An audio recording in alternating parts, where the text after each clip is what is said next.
What's up, comrades? Nightwolf here, and welcome to another video. Today, I wanted to do another video where I was gonna go over Bakuman Volume 2 with you guys, because I don't remember how long ago it was, but it was several months back. I did kind of like a review and a discussion for the first volume of Bakuman.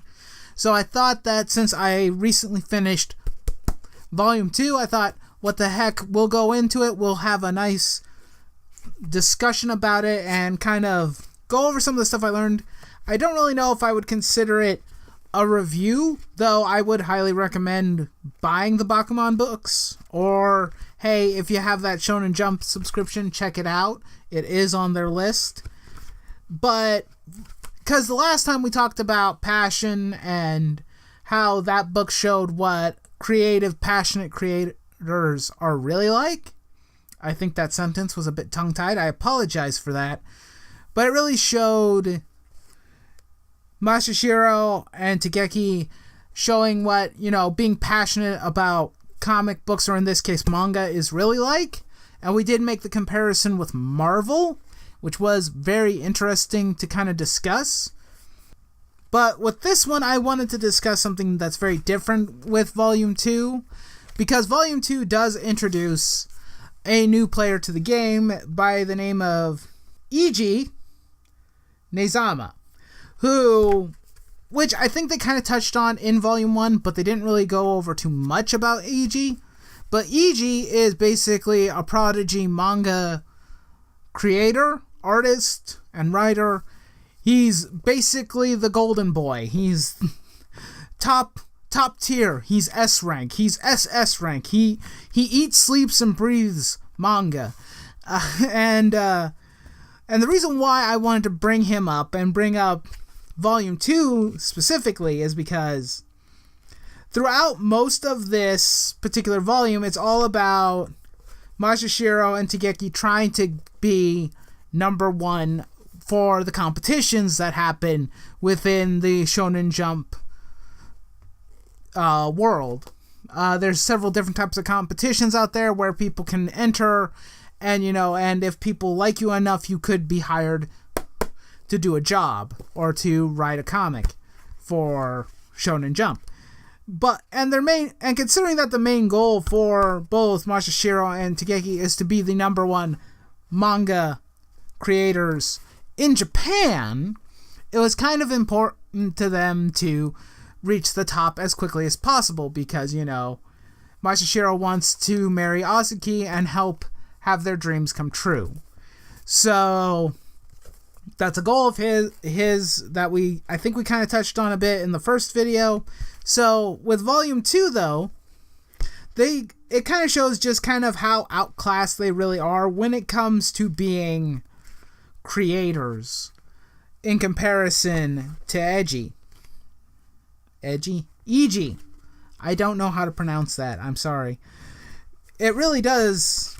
It is about rivalry, and it's about not just about the rivalry, but it's about the failures too, because Masashiro and Togeki end up losing the competitions in the book to Eiji.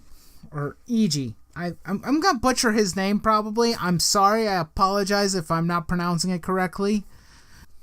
The whole entire point I'm trying to make is that failure is a constant for this particular volume, or at least that's one of the constants that I picked up on, and it's a very interesting thing to kind of go over because a lot of people, they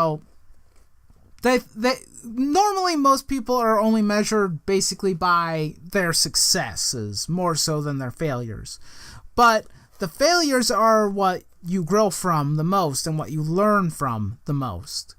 You learn to get better. And the great thing about this book is that Togeki and Masashiro don't give up.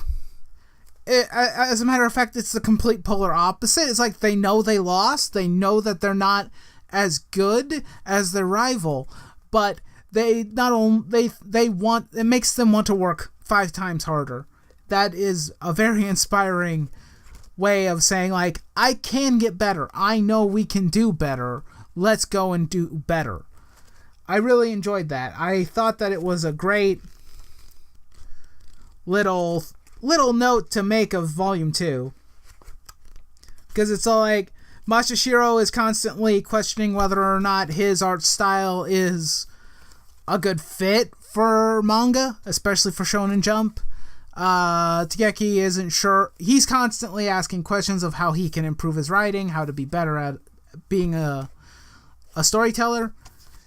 These are the types of people who can inspire people to do a better job and to learn from their mistakes and their shortcomings and actually end up being better for those shortcomings and those mistakes. I think that was the bulk and gist of this particular volume that I wanted to cover. Like I said, not really a review, more or less just a discussion point that I've wanted to talk about. I don't really have very much else to add, so this video is going to be very short in comparison to some of my other videos talking about this stuff.